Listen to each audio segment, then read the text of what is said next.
ቅድመ መስቀል ከመስቀል በፊት የሚባለው አሃዱ አብ ቅዱስ ከመባሉ በፊት ያለው ክፍል ቅድመ መስቀል ወይም ጌታችን ከመስቀል በፊት መስቀል ከመሸከሙ ወደ መስቀል ከመውጣቱ አስቀድሞ ያደረጋቸው ነገሮች የ33 ዓመት ከ3 ወር ጉዞን የሚያሳይ ነው። ይሄ ማለት ዝግጅቱን ጨምሮ አሃዱ አብ ቅዱስ እስከሚባል ድረስ ያለው አሁን ያለንበት በነገራችን ላይ እስካሁን የዝግጅቱ ክፍል ላይ ነው። ያ ማለት ከመስቀል በፊት ያለው እነዚህ ሁሉ አዋጆች ናቸው። አሁን ይሄ ሁሉ ዘገብራ የሚለው ምነበሃ መስቀል አብርሃ ከዛ ሃሌሉያ አመቦ ብእሲ አሁን ያሉን መምህር ያሬድ በበዓለ ሃምሳ የምንለው ሃሌሉያ ዮሴፍ ወኒቆዲሞስ የምንለው እሱ ሁሉ አዋጅ ነው። አንቲ ውእቱ መሶበ ወርቅ የምንለው እሱ ሁሉ አዋጅ ነው። ቁጥሩ ከዝግጅት ነው። ከዛ ደግሞ እናንተ ማታዩዋቸው ውስጥ ካህናቱ ቀዳሴያኑ ብቻ መጋረጃ ተዘግቶ የሚያዩዋቸው ስርዓቶች አሉ። እነሱም ቁጥራቸው ከዝግጅት ነው። ይሄ ዜማ እየተባለ እንቅስቃሴ ያደርጋሉ ካህናቱ። እንቅስቃሴ የሚደረገው ውስጥ በሚፈጸመው ስርዓት ምክንያት ነው። እና ይሄ ውስጥ የሚፈጸመው ስርዓት አሁን እዚህ ላይ ሃሌሉያ ላይ አንቲ ውእቱ መሶበ ወርቅ ላይ ወደፊት እንደምናየው እዚህ ላይ ያለው ስርዓት ጌታችን መድኃኒታችን ኢየሱስ ክርስቶስ ከሐና ወደ ቀያፋ ከቀያፋ ወደ ሐና ከጲላጦስ ወደ ሄሮድስ ከሄሮድስ ወደ ጲላጦስ የተመላለሰባት የምትታሰብባት ሰዓት ናት ይቺ ሰዓት። እንዳልኳችሁ መጋረጃ ዝግ ስለሆነ ካህናቱ ሲንቀሳቀሱ አታዩዋቸውም። ውስጥ ግን ለምሳሌ ዲያቆኑ ጽዋውን ይዞ ደሙን ይዞ እግዚአብሔር የኒ ወአልቦ ዘይሐጣኒ ውስተ ብሔር ስዑር እየ ይሃድረኒ ወሃበ ማይ ዕረፍት ሐጸንን የሚለውን መዝሙር 22ን ሙሉውን በቃሉ እየደገመ መንበሩን ይዞራል። ምኑን ይዞራል አልኳችሁ? መንበሩን ይዞራል። ይሄ እንግዲህ ውስጥ እንዳልኳችሁ መጋረጃ ዝግ ስለሆነ እናንተ የማታዩት ስርዓት ነው። እንደገና ደግሞ ገባሬ ሰናዩ ቄስና ንፍቁ ቄስ ወይም አንደኛው ቄስና ሁለተኛው ቄስ እነሱ ህብስቱን ከመሶበ ወርቁ ያነሱትና ህብስቱን ይዘው ቤተ መቅደሱን መንበሩን እየዞሩ ይቀባበላሉ።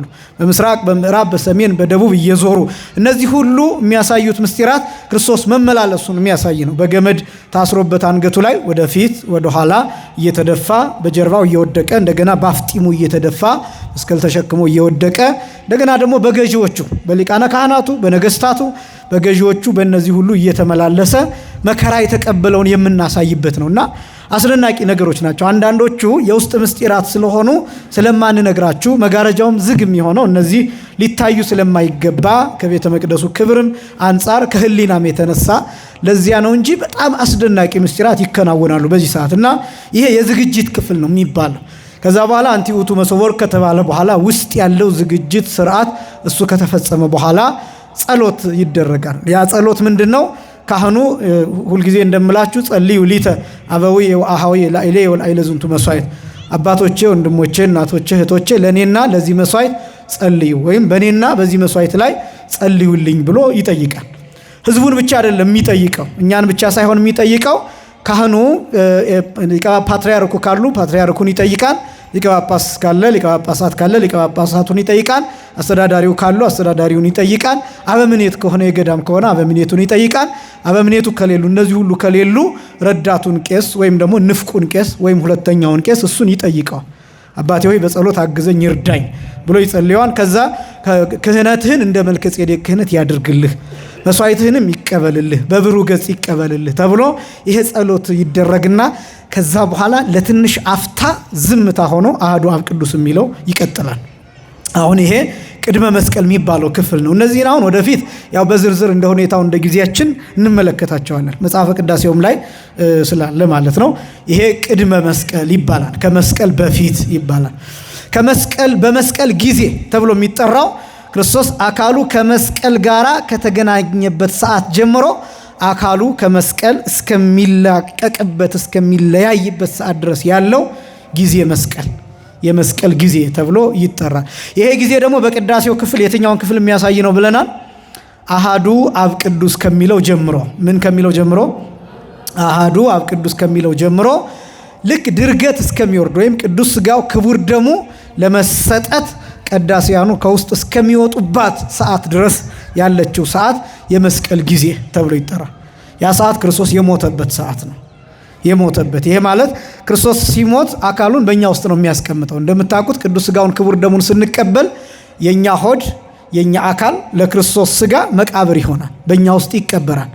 በእኛ ውስጥ ተቀብሮ ምንድነው የሚያደርገን? ሕያዋን ያደርገናል። ሁላችንንም ለሥጋው ደሙ ያብቃን።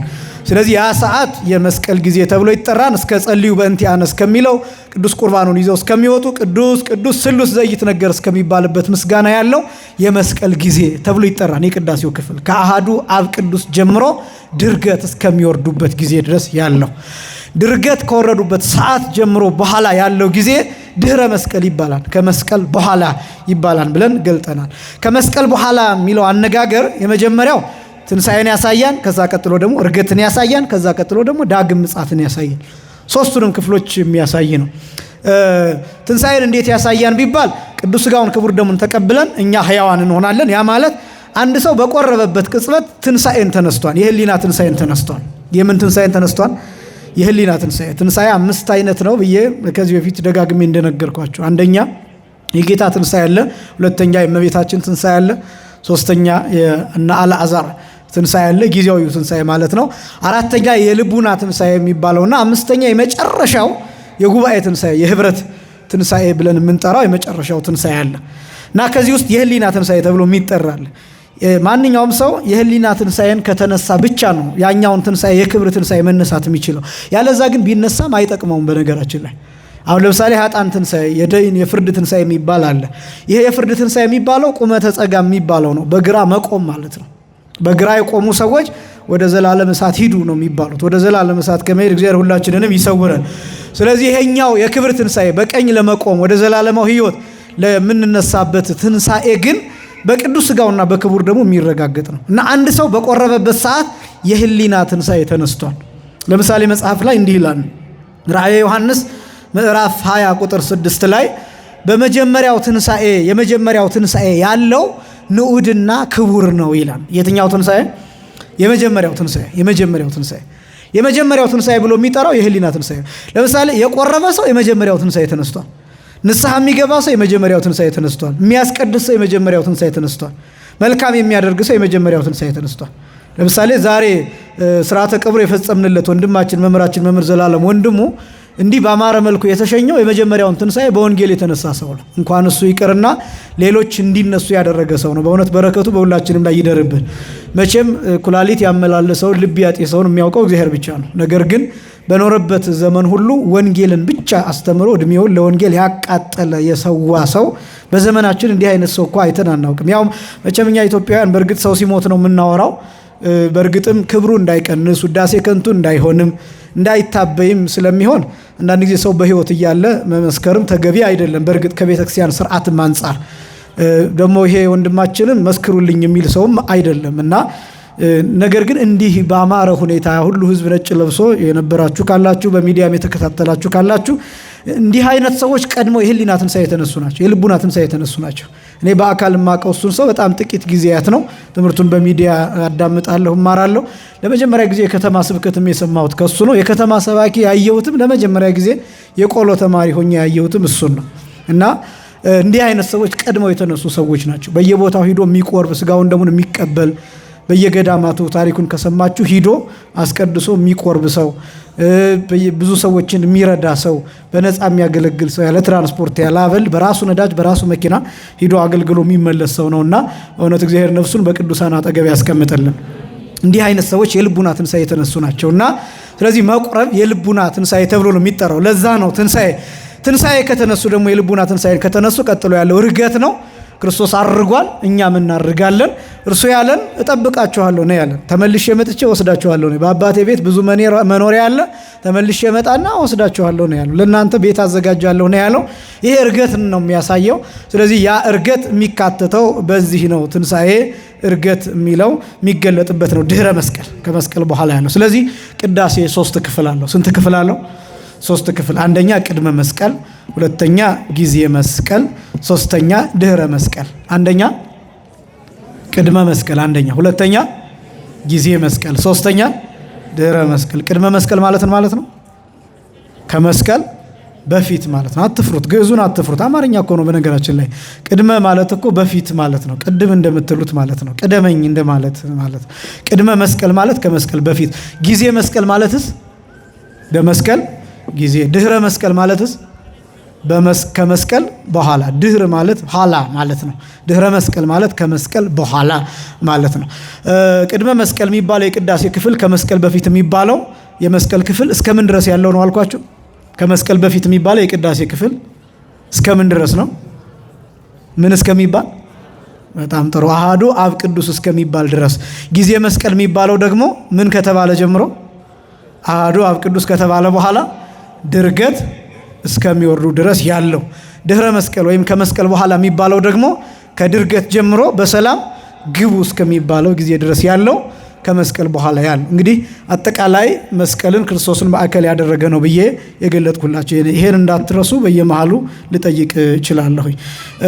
መምህር እንግዲህ ያስጠኑን ሳምንትም የዛሬ 3 ሳምንት አካባቢ ያው ጀምረነዋል። ሃሌሉያ ብሎ ነው የሚጀምረው ምስጋና። ይህ ሃሌሉያ የሚለው ቃሉ የዕብራይስጥ ቃል ነው። እግዚአብሔርን አመስግኑ የሚል ነው። ቀጥታ ነው ባጭር ሲነገር፣ ምስጢሩ ግን ቅድመ ዓለም የነበረ ዛሬም ያለ ዓለምን አሳልፎ የሚኖር አልፋና ኦሜጋ ቀዳማዊና ዳህራዊ ፊተኛና ኋለኛ የሚለውን ትርጉም የያዘ ነው። እግዚአብሔር ብቻ የሚጠራበት ነው። ማን ብቻ የሚጠራበት? ሃሌሉያ የሚለው ቃል ለጻድቃን አይሰጥም፣ ለቅዱሳን አይሰጥም፣ ለሰማዕታት አይሰጥም፣ ለመላእክት አይሰጥም። ሃሌሉያ የሚለው ምስጋና ቀድሞ ስትሰሙት የመጀመሪያው እግዚአብሔርን አመስግኖ ከዛ ቀጥሎ ጻድቃንን፣ ሰማዕታትን፣ መላእክትን እንደማመስገን ነው እንጂ ሃሌሉያ የሚለው ምስጋና የእግዚአብሔር የባህሪው ምስጋና ነው። የምኑ ምስጋና አልኳችሁ? ይሄ ለፍጡር አይሰጥም። ለምሳሌ ሃሌሉያ ብሎ ወደዛ ጊዮርጊስ የሚል ቃል ቢኖር፣ ማርያም የሚል ቃል ቢኖር፣ ከመላእክት አንዱን የሚጠራ ቃል ቢኖር እንኳን ሃሌሉያ ብለ የጠራ ነው ጊዮርጊስን አይደለም፣ መልአኩን ቅዱስ ሚካኤልንም አይደለም፣ እመቤታችንንም አይደለም። ማንን ነው? እግዚአብሔርን። ይሄን በደንብ ማወቅ ያስፈልጋል። ይሄ የእግዚአብሔር የባህሪው ምስጋና በባህሪው የሚመሰገንበት ነው ሃሌሉያ የሚለው። ሃሌሉያ የሚለው እንደ በስማምም ያገለግላል። ለምሳሌ ቅዱስ ያሬድ አርያም የሚባለውን የዜማ ድርሰት ሲደርስ ሃሌሉያ ለአብ፣ ሃሌሉያ ለወልድ፣ ሃሌሉያ ለመንፈስ ቅዱስ ብሎ አመስግኖበታል። ልክ የምስጋና መጀመሪያ የጸሎት መጀመሪያ አድርጎ ልክ በአብ ስም በወልድ ስም በመንፈስ ቅዱስ ስም ወይም ለአብ ምስጋና ይገባል፣ ለወልድም ምስጋና ይገባል፣ ለመንፈስ ቅዱስም ምስጋና ይገባል። አንድም ለአብ ቅድመ ዓለም የነበረ ዛሬም ያለ ዓለምን አሳልፎ የሚኖር መባል ይገባዋል። ለወልድም ቅድመ ዓለም የነበረ ዓለምን አሳልፎ የሚኖር ዛሬም ያለ የሚል ይገባዋል። ለመንፈስ ቅዱስም ቅድመ ዓለም የነበረ ዛሬም ያለ ዓለምን አሳልፎ የሚኖር ተብሎ መመስገን ይገባዋል የሚልን ትርጉም የያዘ ነው። ስለዚህ ሃሌሉያ የሚለው ቃል ልክ እንደ ቤተክርስቲያን በጣም ብዙ ነገሮችን ጠቅሎ የያዘ ነው። በተለያየ ዜማ ስልት ይባላል። የቅዱስ ያሬድ ዜማ ነው ሃሌሉያ። በተለይ ያው በዕብራይስጥ ይታወቃል ብያቸዋለሁ። ግን ቅዱስ ያሬድ ከዳዊት ጋር ስለሚመሳሰል ዜማው አብዛኛው አይነጣጠሉም። በነገራችን ላይ በተለይ በዚህ ጾም መዝሙረ ዳዊትና የቅዱስ ያሬድ ዜማ በቃ በፍጹም ልክ እንደ ፈትል የተፈተሉ ሆነው ነው የሚመሰገንባቸው። እና ይሄ ሃሌታ ብዙ አይነት የምስጋና ስልት አለው፣ የዜማ ስልት አለው። እና ያው ሊቃውንቱም እንደሚገልጡት እያአዱ ምነሰላስ ዜማው እንስሳ ወሰብ ምነሰላስ ዜማው ይላሉ። የእንስሳትም የሰውም ድምፅ ዜማ ከቅዱስ ያሬድ ዜማ ስልት ውጭ አይደሉም። እና አንድ ሃሌታ ላይ ብዙ አይነት የዜማ ስልት የተካተተበት ነው። እና ቤተክርስቲያን ለዚህ ቃል በጣም ልዩ ትርጉም አላት። በዚህ ምክንያት ሃሌሉያ ብለን አዋጁን እንጀምራለን። ይሄ አዋጅ የሐዋርያት ሲኖዶስ የሐዋርያት ትእዛዝ ነው ብዬ የዛሬ 3 ሳምንት ስናገር ታስታውሳላችሁ። እንዲህ ነው የሚለው፣ እመቦ ብእሲ እምእመናን ነው የሚለው። ይሄ አዋጅ ለምእመናን የተሰጠ ነው። ለማን የተሰጠ ነው? ለምእመናን የተሰጠ ነው። ይሄ ማለት ላስቀዳሾቹ የተሰጠ ነው። ምክንያቱም ለይቶ እምእመናን ከምእመናን ወገን ነው የሚለው። ከምእመናን ወገን፣ ከአማኞች ወገን። አሁን ሌሎችን ላይመለከት ይችላል ነው። ሌሎችን ላይመለከት ይችላል ማለት ነው። ለምሳሌ ሃይማኖት የሌላቸው ሰዎች ግን ክርስቲያን መሆን የሚፈልጉ ለማየት ለመጎብኘት የሚመጡ ሰዎች ይኖሩ ይችላሉ። እነዚህ ሰዎች በእርግጥ በስርዓት መሆን አለባቸው። ግን ይሄ ጥብቅ ትእዛዝ ግን እነሱን የሚመለከት አይደለም። በዋናነት ካልተነገራቸው ጥፋቱ የኛም ስለሚሆን፣ ስለዚህ ለምእመናን። ከዛ ቀጥሎ ደግሞ ለምእመናን ሲል በቤታቸው ያሉ ምእመናንን ነው? በሆስፒታል ያሉ ምእመናንን ነው? ወይስ በየት ያሉ ምእመናንን ነው ለሚለው ዘቦአ ቤተ ክርስቲያን፣ ቤተ ክርስቲያን የገባ የት የገባ ቤተ ክርስቲያን። ይሄ ትእዛዝ የሚሰራው የት ውስጥ ነው ማለት ነው? ቤተ ክርስቲያን ውስጥ ነው ይሄ ትእዛዝ የሚሰራው ማለት ነው። ከዛ ደግሞ ይለየዋል። በማህሌት ጊዜ ነው? በሰዓታት ጊዜ ነው? በኪዳን ጊዜ ነው? ወይስ በጸሎት ጊዜ ነው? ወይስ ዝም ብሎ ቤተ ክርስቲያኑ በተከፈተበት ጊዜ ነው? እነዚህን ጊዜዎች ላይ በነገራችን ላይ አንድ ክርስቲያን ምንም አይነት ማህሌት ባልተቆመበት፣ ሰዓታት ባልተቆመበት፣ ቅዳሴ ባልተጀመረበት፣ ኪዳን ምንም አይነት የአገልግሎት በማይፈጸምበት ሰዓት የግል ጸሎቱን መጸለይ ይችላል፣ ማረፍ ይችላል፣ ማሰብ ይችላል፣ ዝም ማለት ይችላል፣ መስገድ ይችላል፣ ምንም ነገር ማድረግ ይችላል። ያ ጊዜ ያጋፕ ማለት ለክርስቲያን በቃ የሚፈልገውን ከእግዚአብሔር ጋር እንዲነጋገር የሚሰጥ ጊዜ ነው ያ ጊዜ። አሁን አንዳንዶቻችን በቃ በሰላም ግቡ ሲባል፣ በነገራችን ላይ በሰላም ግቡ ሲባል የግድ ወደ ቤት መሮጥ ግዴታ አይደለም። በሰላም ግቡ ብሎ ማሰናበት ማለት ጊዜ ያላችሁ ሰዎች ለጸሎት ቆዩ ማለትም ጭምር ነው። መስገድ የምትችሉ ሰዎች ስገዱ ማለትም ጭምር ነው እንጂ በቃ በሰላም ግቡ ማለት እየሮጣችሁ ወደ ቤታችሁ ግቡ ማለት አይደለም። እና ጊዜ መውሰድ ይፈልጋል። አንዳንድ ጊዜ ያው ማህበራዊ ጉዳይ የሌለባችሁ፣ አስቸኳይ ጉዳይ የሌለባችሁ በሰላም ግቡ ተብሎ ራሱ ህዝቡ ሲወጣ እናንተ ብቻችሁን ቁጭ ብላችሁ ከእግዚአብሔር ጋር ከቅዱስ ጊዮርጊስ ጋር ልትነጋገሩ ትችላላችሁ። እንደገና ደግሞ መሀል ላይ የዝምታ ጊዜዎች አሉ፣ የሆኑ ክፍተቶች አሉ። በዚያ ሰዓት ጸጥ የሚልባት ሰዓት አለ። ቁጭ ብላችሁ ከእግዚአብሔር ጋር ልታወሩ ትችላላችሁ። እነዚህ የሚሰጧችሁ ቤተክርስቲያን የምትሰጣችሁ ጊዜዎች ናቸው። ከዛ ደግሞ ጉባኤያችንን ከጨረስን በኋላ በሰላም ግቡ ተብሎ ሲሰናበት የግድ እየሮጥ ወደ ቤት መሄድ አይደለም። ቤታችሁ ቅርብ የሆነ ምንም አይነት ፍርሃት፣ የሚያስጨንቅ የሚያስደነግጥ ነገር የሌለባችሁ ሰዎች እዚሁ ቁጭ ብላችሁ ጸሎታችሁን ጨርሳችሁ ዝም ብላችሁ ልትሄዱ ትችላላችሁ። መጸለይ እንኳን ባትችሉ የማታ ጸሎት ውዳሴ ማርያም የግድ ማድረስ እንኳን ባትችሉ ምናልባት ግን ዝም ብላችሁ አንገታችሁን ደፍታችሁ አንተ ታውቃለህ ብላችሁ ሁሉ ልትወጡ ትችላላችሁ። ስለዚህ አንዳንድ ጊዜ ጊዜዎቻችንን እንዴት እንደምንጠቀም ማወቅ ይገባል። ለዚህ ነው በጊዜ ቅዳሴ ብሎ ይህን አዋጅ የተናገረው።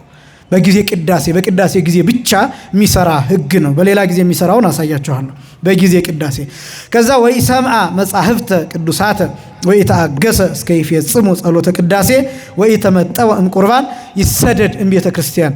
ከዚህ ውስጥ ሶስት ነገር አንስተናል ብያችኋለሁ። ሶስት ነገሮችን ይዟል ይዘቱ። ወይ ሰምዓ መጻሕፍተ ቅዱሳተ ማለት ቅዱሳት መጻሕፍትን ያልሰማ፣ ወይ ተአገሰ እስከ ይፈጽሙ ጸሎተ ቅዳሴ ማለት የቅዳሴውን ጸሎት እስኪፈጽሙ ድረስ ያልታገሰ። ለምእመናን የወጣ ህግ ነው ብያችኋለሁ። ለማን የወጣ ህግ ነው? ለምእመናን የወጣ ህግ ነው ማለት ደጋግሜ እንደምለው አዲስ የመጡ ገና ያልተጠመቁ ሰዎች ወንጌል ከተነበበ በኋላ ምን ይሆናሉ ብያችኋለሁ? ይወጣሉ ብያችኋለሁ። ስለዚህ ይሄ ትእዛዝ እነሱን አይመለከትም ማለት ነው። ወንጌል ከተነበበ በኋላ ያለው እንዳልኳችሁ እነሱ ብቻ አይደሉም። የማይቆርብ ሰውም እንዲወጣ ይደረግ ነበር በጥንቱ ጊዜ። እየሰማችሁ ነው። ምእመንም ሆኖ ክርስቲያንም ሆኖ ወንጌል ከተነበበ በኋላ የማይቆርብ ከሆነ ማትቆርብ ከሆነ ከዚህ በኋላ የቆራቢዎች ስለሆነ ውጣ ይባላል። አሁን ግን ያንም ማናደርገው ብያችኋለሁ። ትዝ ይላችኋል። ወጣችሁ እንዳትቀሩ ነው። ምክንያቱም ወጣቱ ውጣ ቢባል ይሄ እንደውም ደክሞኝ ነበር ደህና ብሎ ለማረፍ እየተጣደፈ እያመሰገነ ነው የሚሄደው። ቻው ነው የሚለው እንዲያውም። እና ከዛ ደግሞ ያ ልምድ ይሆንና እንደውም አሁን አዲስ አበባ ውስጥ ያሉ የቅዳሴ ጊዜዎች እኔ ይገርሙኛል በጣም። ሰው የየራሱን ስርዓት ሰርቷልና የሆነ ሰዓት ላይ ቁጭ ይላል፣ የሆነ ሰዓት ላይ ይነሳል፣ የሆነ ሰዓት ላይ ይሰግዳል። ምን እንደሆነ ከየት እንደመጣ ስርዓቱ አይታወቅም። በነገራችን ላይ በቅዳሴ ጊዜ የሚፈጸመው ቤተክርስቲያኒቷ የምታዘው ስርዓት ብቻ ነው። ወይም ዲያቆኑ የሚያዘው ስርዓት ብቻ ነው የሚፈጸመው። ካህኑ የሚያዘው ስርዓት ብቻ ነው የሚፈጸመው። በቅዳሴ ጊዜ የግል ጉዳይ አይፈጸምም። እየሰማችሁ ነው። የምን ጉዳይ አይፈጸምም? የግል ጸሎት ራሱ አይደረግም። በጣም ነውር ነው በቅዳሴ ጊዜ ማለት ነው። ምክንያቱም የቅዳሴ ጊዜ የህብረት ጸሎት ነው፣ የህብረት አምልኮ ነው። እና አንድ ሰው በቅዳሴ ጊዜ የጸሎት መጽሐፍ ይዞ የሚጸልይ ሰው ማለት ምን እያለ እንደሆነ ታውቃላችሁ? አንደኛ ከዚህ ሁሉ ህዝብ እኔ እበልጣለሁ እያለ ነው። ከዚህ ከካህኑ እኔ እበልጣለሁ፣ ከዲያቆኑ እኔ እበልጣለሁ፣ ቤተ መቅደስ ውስጥ ከሚቀድሱት ቀዳሾች የእኔ ጸሎት ይበልጣል የሚል ነገር እየተናገረ ነው። ከእንዲህ አይነት ትዕቢት እግዚአብሔር ሁላችንንም ይሰውረን። ሁለተኛ ደግሞ ከህብረቱ መነጠል ነው። የግል ጸሎት የሚያደርስ ሰው እግዚኦ ተሳለነ ከሚለው አቤቱ ይቅር በለን ከሚለው የህብረት ጸሎት ይነጠላል፣ ራሱን ያገላል። ስለዚህ እንዲህ አይነት ከህብረት ተነጥሎ መጻደቅ የግብዝነት የፈሪሳዊነት ጠባይ ነው። ግዴታ አይደለም። በነገራችን ላይ አሁን አንዳንድ ሰው የግል ጸሎት ቅዳሴ ላይ የሚጸልየው ለምንድን ነው? ያስለመድኩት የግል ጸሎቴ እንዳይቋረጥ ብሎ ነው። ለምን? ቅዳሴ በሰላም ግቡ ከተባለ በኋላ እየሮጠ ወደ ቤቱ መሄድ ወይ ደግሞ የሚሄድበት አስጨናቂ ጉዳይ ሊኖረው ይችላል። በነገራችን ላይ ቅዳሴ ላይ የግል ጸሎቱን ከሚጸልይ አስቀድሶ የግል ጸሎቱ ቢቋረጥ ይሻላል። ሰምታችሁኛል? ምክንያቱም ቅዳሴው ራሱ የግል ጸሎትም ነው የህብረት ጸሎትም ነው። ምክንያቱም እግዚኦ ተሳለነ ስትሉ እኔ እንደዛ ስል እኔንም ይቅር በለኝ እያልኩ ነው። አብረን ሁላችንንም ምን በለን ይቅር በለን እያለ ነው። ስለዚህ የግል ጸሎትም ተደርጓል ማለት ነውና ላሰንፋችሁ አይደለም፣ የግል ጸሎታችሁን አታድርጉ አይደለም ነጥቤ። ግን ግዴታ ያስቀደሰ ሰው የግል ጸሎት ይቋረጣል የሚለው ሐሳብ ሊያስጨንቀው አይገባም። ከአቅሙ በላይ ከሆነበት ካስቀደሰ ከዚህ በላይ ምንም የለም። ከቻለ ጊዜ ካለው ይጸልያን፣ የግል ጸሎቱን ይጨርሳል። ካልቻለ ግን ዝም ብሎ ወደሚቸኩልበት ጉዳይ እግዚአብሔር ሆይ አንተ ታውቃለህ ብሎ ይሄዳል። እና አንዳንድ ነገሮች የትኛውን ቅደም ተከተል በደንብ መረዳት ይገባናል። ወይሰማ መጽሐፍተ ቅዱሳት ወይታገሰ እስከ ይፈጽሙ ጸሎተ ቅዳሴ፣ የቅዳሴውን ጸሎት ያልታገሰ እስከሚፈጽሙ ያልታገሰ፣ ወይተመጠወ እምቁርባን ከስጋው ደግሞ ያልተቀበለ ያልቆረበ ሰው ቢኖር ይሰደድ እምቤተ ክርስቲያን፣ ከቤተ ክርስቲያን ይሰደድ፣ ከቤተ ክርስቲያን ይባረር የሚል ትእዛዝ ነው ያለው የሐዋርያት ትእዛዝ ብዬ ከነዚህ ሶስት ነገሮችን፣ አንደኛ ትምህርት አለው ቅዳሴ፣ ሁለተኛ ጸሎት አለው ቅዳሴ፣ ሶስተኛ መስዋዕት አለው ብዬ እነዚህን ሶስት ነገሮች ጠቅሻለሁ። ደግሞ መርሳት የሌለባቸው ይሄ አሁን ቅድም የነገርኳቸው የቅዳሴው ክፍል ነው። ከመስቀል በፊት በመስቀል ጊዜ ከመስቀል በኋላ ያለው ምሳሌ ያልኳችሁ የቅዳሴው ክፍል ነው። ይዘቱ ደግሞ የቅዳሴው ይዘት አንደኛ ትምህርት አለው፣ ሁለተኛ ጸሎት አለው፣ ሶስተኛ መስዋዕት አለው። ደግሞና ጠይቃችኋለሁ። አንደኛ ትምህርት አለው፣ ሁለተኛ ጸሎት አለው፣ ሶስተኛ መስዋዕት አለው። አንደኛ ምን አለው አልኳችሁ? ትምህርት አለው፣ ሁለተኛ ጸሎት አለው፣ ሶስተኛ መስዋዕት አለው። በቃ ይሄን መርሳት የለባችሁም። አሁን ለሌላ ሰው ስታስረዱ እንዳልኳችሁ ቅዳሴ በሶስት ይከፈላል። አንደኛ ከመስቀል በፊት ያለውን፣ ሁለተኛ በመስቀል ጊዜ ያለውን፣ ሶስተኛ ከመስቀል በኋላ ያለውን የጌታን ነገር የሚተርክ የሚናገር የሚስል የሚያሳይ ነው የሚገልጥ ነው ትላላችሁ። ሁለተኛ እኮ ቅዳሴ ሶስት ነገሮች አሉት ትላላችሁ። አንደኛ ትምህርት አለው፣ ሁለተኛ ጸሎት አለው፣ ሶስተኛ ደግሞ መስዋዕት አለው ትላላችሁ። ትምህርቱ ምንድን ነው? የቅዳሴ ትምህርት ላይ ቅዳሴ ላይ ትምህርት አለው የሚባለው ሲባል አንደኛ መላው ትምህርት ነው። በመሰረቱ መላው ትምህርት ነው፣ ያው የእግዚአብሔር ቃል ስለሆነ ማለት ነው። ለምሳሌ ተንሱ ለጸሎት ሲል፣ ለጸሎት ተነሱ ሲል ይሄ ትምህርት ነው። መነሳት ለጸሎት መነሳት፣ በህሊና መነሳት፣ በልቡና መነሳት፣ በአይምሮ መነሳት። ከዛ ደግሞ የተንሱ ለጸሎት የሚባለው ማን እንደደረሰው ደግሞ አባቶቻችን ይነግሩናል፣ ትዝ ይለናል። ለጸሎት ተነሱ ሲል አዳም ጌታን እየጠበቀ 5500 ዘመን ሲፈጸም በሲኦል ሆኖ በአካለ ነፍስ ጌታዬ የቀጠረኝ ጊዜ ደርሷልና ነፍሳቱን ቀስቅሶ ለጸሎት ተነሱ ብሎ የቀሰቀሰበት ታሪክ የሚተረክበት ነው። ይህ ቀላል ጊዜ አይደለም። ልክ 9 ሰዓት ሲሆን ዓርብ 9 ሰዓት ሲሆን ያን ጊዜ አዳም ተንሱ ለጸሎት ተነሱ የሚለውን ንግግር ሲናገር ነፍሳት እግዚኦ ተሳህለና አሉ አንድ ላይ። አቤቱ ይቅር በለን፣ መሮናን፣ ተሰቃይተናል፣ ተጠቀጠቅን፣ ተቃጠልን፣ ነደድን፣ ድረስልን አሉ። ያን ጊዜ እግዚኦ ተሳህለነ ሲሉ ጌታ በዚያ ቅጽበት ይሄን እግዚኦ ተሳህለነ ያሉበትን ቅጽበት ቀጠሮ የማይረሳ የማያረፍድ ለቃሉ የታመነ አምላክ ነውና ሰላም ለኩልክም የሚለውን ድምፅ ለሲኦል ላከ። በሲኦልም ተገኘ። ከዛስ ጌታ ቀኝ እጁን ሰጣቸው። ያ ቀኝ እጁ እንደ ጥምቀት ሆነላቸው። ከዚያ እዚያ ያሉ ነፍሳት ሁሉ እግዚአብሔር ባወቀ ከሲኦል ወጡ። ክብር ለስሙ ይሁን። ስለዚህ እጁን አሳያቸው፣ እንደ ጥምቀት ሆነላቸው። ይሄ ቀላል አይደለም። ሰላም ለሁላችሁ ይሁን የሚለው ቃል ለምሳሌ ጌታ ከሙታን ተለይቶ ከተነሳ በኋላ ለመጀመሪያ ጊዜ በሐዋርያት ህብረት በሐዋርያት አንድነት ላይ ለመጀመሪያ ጊዜ የተናገረው ቃል ምን የሚል ነው? ሰላም ለሁላችሁ ይሁን የሚል ቃል ነው። ይሄ ቃል ቀላል አይደለም። ቤተክርስቲያኒቷን የሚሰራት ይሄ ቃል ነው። በነገራችን ላይ ተዘርግቶ የሚኖር ይሄ ቃል ነው። ቤተክርስቲያኒቷን ሸፍኗት የሚኖር ይሄ ቃል ነው። ካህኑ እየተናገረ የሚኖረው ይሄ ቃል ነው። ቃል ኪዳን ነው ይሄ ቃል። በጣም ቀላል ቃል እንዳይመስላችሁ። እና ስለዚህ ይሄን በደንብ ትምህርት ነው ራሱ ይሄ ተደጋግሞ የሚባለው። ከዚህ በፊት ነግሬያችሁ ይሆናል፣ እርግጠኛ አይደለሁም፣ ግን ቆጥሬ እነግራችኋለሁ። ግን ወደ 13 አካባቢ ቆጥሬ ያለው እስካሁን ወደ 13 አካባቢ ሰላም ለሁላችሁ ይሁን የሚል ቃል አለ ቅዳሴ ላይ። በደንብ እርግጠኛ ሲሆን እስኪ መምህር ያሬድም ያግዙኛል ስንት ሰላም ለኩልክሙ እንዳለ በቅዳሴው ላይ አይተውታል። ይትባል ላይ ካዩ ለሚቀጥለው ሳምንት ያዘጋጁልኛል። እና አሁን ትንሹ 13 ቆጥሬ ያለው 13 ሰላም ለኩልክሙ ይባላል በቅዳሴው ውስጥ ማለት ነው። ቤተክርስቲያኒቷ ለሰላም ያላት ቦታ፣ ከዛ ደግሞ የምትሰብከው የምታስተምረው ምን እንደሆነ ማለት ነውና ይህን የምትናገረው እቺ ቤተክርስቲያን ብቻ ናት በእውነት። ለምሳሌ በማህሌት ቁመት ዋዜማ የሚጠቃለለው ሰላም የሚባል አለ። ሰላም ተጸፍቶ ነው የሚጠቃለለው፣ ጸሎት ተደርጎ የሚጠቃለለው ከዛ በኋላ ነው። ማህሌት የሚጠቃለለው በሰላም ነው። መዝሙር የሚጠቃለለው በሰላም ነው። እንደምታውቁት ደግሞ ቅዳሴያችንን ስንጨርስ በምን ግቡ ነው የምንለው? በሰላም ግቡ ተብሎ እና ቤተክርስቲያኒቷ ይሄን ሰላም ይዛው እያበረከተችው ትኖራለች። እያበረከተችው እየሰጠችው ትኖር። ይሄ ትምህርት ነው፣ መላው ትምህርት ነው። እንደገና ደግሞ የተለዩ ነገሮችን እናንሳ ብንል እንኳን ከዚህ በፊት እንደገለጥኩላችሁ የቅዱስ ጳውሎስ መልእክታት ይነበባሉ። የቅዱስ ጴጥሮስ መልእክታት፣ የይሁዳ መልእክታት፣ የያዕቆብ መልእክታት፣ የዮሐንስ መልእክታት በየተመደበላቸው ቀን ይነበባሉ። ራእየ ዮሐንስ ይነበባል። ወንጌል ይነበባል።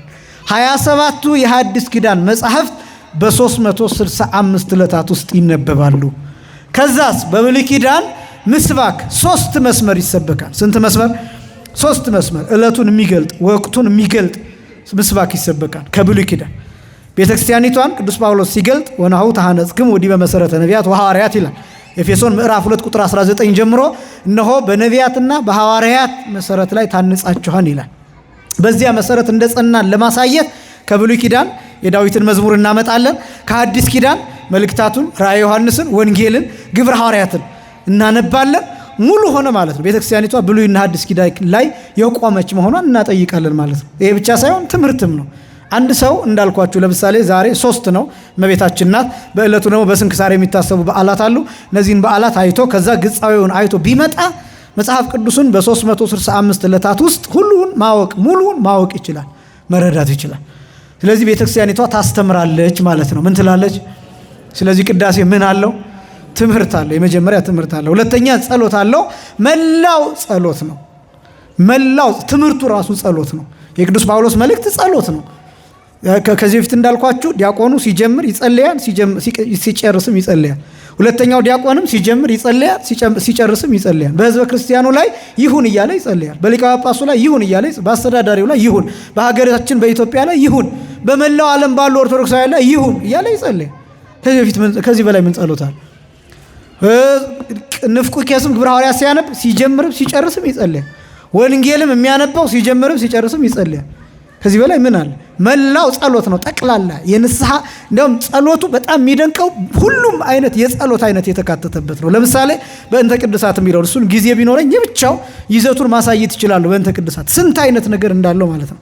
በጣም በእንተ እያለ ስለታመሙት ሰዎች፣ ስለሞቱት ሰዎች፣ በመርከብ ስለሚሄዱት ሰዎች፣ መርከብ ተሰብሮባቸው በባህር ስለሚንከራተቱት ሰዎች፣ ስለሚጨነቁት ሰዎች ይጸልያል። እንዳልኳችሁ የወንዙን ውሃ ሙላልን ተብሎ ይጸለያል። ዝናብ አዝንም ተብሎ ለምድር ፍሬዋን እንዲሰጥ ይጸለያል። አሁን እንደው ምን አገባችሁ ብንባል እኛ እኮ አሁን እውነቱን ለመናገር አዲስ አበባ ያለው ሰው ስለ ምድር ፍሬ ይጸለያል። ስለ ምድር ፍሬ ማለት ስለ ብርቱካኑ፣ ስለ ማንጎው ብቻ አይደለም። ሌሎቹ ማንበላቸው መራራው ፍሬው ራሱ እንዳይቆም እንጸለያለን። መራራ ፍሬ ኮሶ እንዲያፈራ ዛፉን እንጸለያለን። ምን በላው ብቻ አይደለም። ፍሩቱን ምናምን እኛ የምንገዛው ምናምን ብቻ አይደለም። ቲማቲሙ ምግብ የሚሆነው ብቻ አይደለም። ለምን መሰላችሁ? አጠቃላይ እዚህ ዩኒቨርስ ላይ እዚህ መሬት ላይ እዚህ እኛ ፕላኔት ላይ ያለው ነገር በሙሉ የተሳሰረ ነው። ምግብ የሆነውም ያልሆነው። ለምን? ሁልጊዜ እጽዋት ከኛ እንደምታውቁት የምናስወጣውን ካርቦን ዳይኦክሳይድ ተጠቅመው እነሱ ኦክሲጅን ይሰጡናል። ኦክሲጅን የሚሰጠን ብርቱካን የሚያፈራው ዛፍ ብቻ አይደለም። ሌላኛውም ዛፍ ኦክሲጅን ይሰጠናል። ኮሶ የሚያፈራው፣ መራራ ፍሬ የሚያፈራው፣ በለስ የሚያፈራው፣ ደንደር የሚያፈራው፣ እሾህ የሚያፈራው፣ አሜከላ የሚያፈራው ዛፍ ለእኛ ኦክሲጅን ይሰጠናል። አያችሁ፣ እኛ ይሄ የሚበላው ፍሬ ምናምን ብቻ አይደለም እና የተሳሰርነን ከአራዊት ጋር፣ ከእንስሳት ጋር፣ ከእጽዋት ጋር። ስለዚህ ስለ ምድሩ ፍሬ ትጸለያለች እና በጣም ረቂቅ አድርጋችሁ ካሰባችኋል ይቺ ቤተክርስቲያን በጣም የምታስደንቅ ናት። ስለዚህ መላው ጸሎት ነው፣ የቅዳሴ ጸሎት። ስለዚህ ቅዳሴ ሁለተኛ ጸሎት አለው። አንደኛ ትምህርት አለው፣ ሁለተኛ ጸሎት አለው፣ ሶስተኛ መስዋዕት አለው። ቅዳሴ መስዋዕት አለው። ያው ይታወቃል። ህብስትና ወይን አቅርበን ከዛ ህብስቱና ወይኑን ወደ ክርስቶስ ስጋነትና ወደ ክርስቶስ ደምነት መለወጥ ነው። እሱ መስዋዕት ነው። እሱ ምንድን ነው? መስዋዕት ነው። ይህን መስዋዕት እኛ እንቀበለዋለን። ይሄ ብቻም አይደለም። በነገራችን ላይ መስዋዕት የሚባለው ቅዱስ ስጋውና ክቡር ደሙ ብቻ አይደለም። ካህኑ መስዋዕት ይሆናል። ሁለተኛውም ካህን መስዋዕት ይሆናል። አጠቃላይ ቀዳሾቹ መስዋዕት ይሆናሉ። አስቀዳሾቹ መስዋዕት እንሆናለን። ሕዋሳቶቻችን መስዋዕት ይሆናል። ለምን? ይደክመናል። እንደምታውቁት ቅዳሴ ላይ ይደክመናል። መስዋዕት ነው እሱ። ወገባችን ይንቀጠቀጣል፣ ጉልበታችን ይዝላል፣ እግራችንን ያመናል፣ እንቁነጠነጣለን። ያ መስዋዕት እየሆነ እየቀረበ ነው። በተለይ አሁን በጾመ ፍልሰታ እኔ ሁልጊዜ ተስፋ የማደርገው ህፃናት ያስቀድሳሉ። ይገርመኛል፣ በጣም ያሳዝኑኛል፣ እንደገና ይገርመኛል። ለምን ያሳዝኑኛል? ያው ህፃናት ሆነው ትርስ እየተባሉ እየተገረፉ እንዲቆሙ ይደረጋሉ። ሳይበሉ መጥተው ያሳዝናሉ። እንደገና ደግሞ ግን ህፃናቱ ምንም ኃጢአት የለባቸውም። ስለዚህ በእኛ ፊት ቆሞ ያን ሁሉ ሰዓት በእግዚአብሔር ፊት ሲቆሙ መስዋዕት እየሆኑ እግዚአብሔር ንጹሐን ስለሆኑ እነሱን ይቀበላቸዋል። ስለ እነሱ ብሎ እኛን ይቅር ይላን፣ ሀገር ይቅር ይላን። ስለዚህ እንዴት አድርገን ይሄ የመስዋዕትነት እንትን እንደሚሰራበት ቅዳሴ ላይ ተመልከቱት። እና መስዋዕት የሚባለው ስጋው ደግሞ ብቻ አይደለም። እንደገና ደግሞ ጧፍ እናበራለን፣ ሻማ ይበራል፣ ዕጣን እናሸታለን። እነዚህ ሁሉ መስዋዕቶች ናቸው። ጧፉ ለምሳሌ እየበራ በሚሄድበት እየተቃጠለ መስዋዕት እየሆነ ነው ለእግዚአብሔር። አሁን እንደው ይሄ የጧፉ ብርሃን እግዚአብሔርን ያስገርመዋል፣ ያስደንቀዋል። አቤት ጧፉ ትልቅነቱ፣ አቤት የጧፉ ብርሃን ሲያምር ብሎ እግዚአብሔር አሁን የጧፍ ብርሃን እንኳን እሱን እኔን አያስገርመኝም። የጧፍ ብርሃን ግን እንደ አቅማችን ለእግዚአብሔር መስዋዕት የምናቀርበው እሱ ስለሆነ ነው። እንደገና ከዛ ቀጥሎ ደግሞ ዕጣኑን እናቃጥለዋለን። ዕጣኑን እያቃጠልን ምን እያደረግን ነው? መስዋዕት እያቀረብን። እነዚህ ሁሉ መስዋዕቶች ናቸው። ሰው መስዋዕት ሆኖ ይቀርባል። ዕጣን መስዋዕት ሆኖ ይቀርባል። ንዋያተ ቅድሳቱም እንደዚሁ መስዋዕት ሆኖ ይቀርባሉ። ዋናው ግን የጌታ ስጋና ደም መስዋዕት ሆኖ የሚቀርብበት ለሁላችን የሚሰጥበት ነው። ስለዚህ ቅዳሴ መስዋዕት አለው። አንደኛ ትምህርት አለው፣ ሁለተኛ ጸሎት አለው፣ ሶስተኛ መስዋዕት አለው። ቅዳሴ አንደኛ ምን አለው? ትምህርት አለው፣ ሁለተኛ ጸሎት አለው፣ ሶስተኛ አሁን ችግሩ ያልቆረበ ደግሞ ይሰደድ ይባረር የሚለውን ማብራራት ደግሞ የሚከብደው ይሄ ነው። ይሄ እንግዲህ በሐዋርያት ዘመን ነው። በሐዋርያት ዘመን ክርስቲያኖች ካመኑ በኋላ ምንም አይነት አማራጭ የላቸውም። ከገቡ ይቆርባሉ። የማይቆርቡበት ደዌ የሚከለክላቸው ነገር ካለ ብቻ ያን ያሳውቃሉ። እነሱ አይባረሩም። ከዛ ውጭ ግን ያለምንም ምክንያት ዝም ብሎ ሳይቆርብ ዝም ብሎ አፉን እንዳፈነ አስቀድሶ የሚወጣ ሰው በቃ በሚቀጥለው ጊዜ እንዳትመጣ አቋርጦም እንዲወጣ ይደረጋል።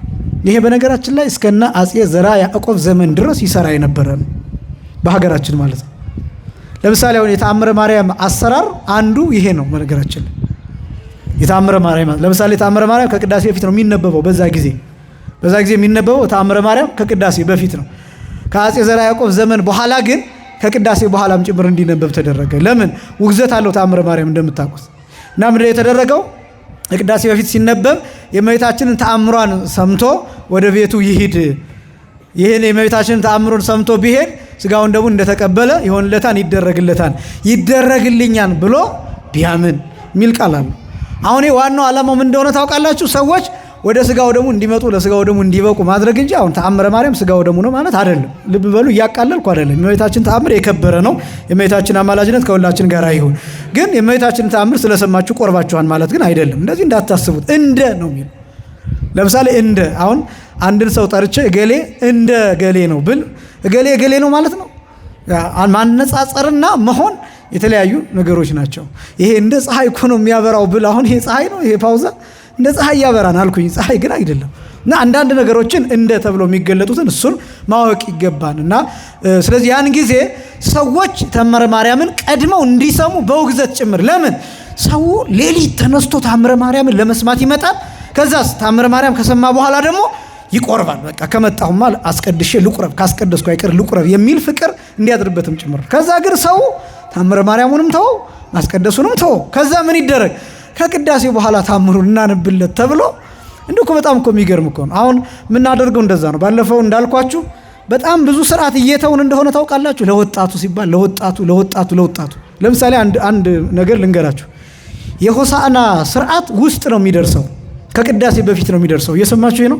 አሁን ይሄ ሆሳዕና ወንጌል እየተነበበ በአራቱ ማዕዘን ዘንባባ የሚታደልበት እሱ ከቅዳሴ በፊት የሚፈጸም ስርዓት ነው። የሚገርማችሁ ስርዓቱ የሚያዘው እንደዛ ነው።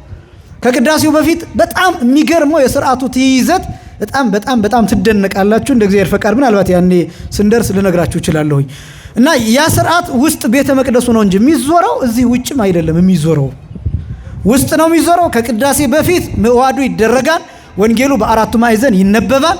ከዛ በኋላ ይባ ንጉሠ ስብሐት ከመባሉ በፊት ደግሞ ዲያቆኑ አርህው ይላል። ከዛ ይባ ንጉሠ ስብሐት እየተባለ አመላለሳለሁ ያ ይባላል። ይባ ንጉሠ ስብሐት ይባ አምላከ ምሕረት እየተባለ ቅዳሴ ይገባል በዛው። ከዛ በኋላስ ምንድነው የሚደረገው? ቅዳሴው ካለቀ በኋላ ጸሎተ ፍታት ነው የሚደረገው።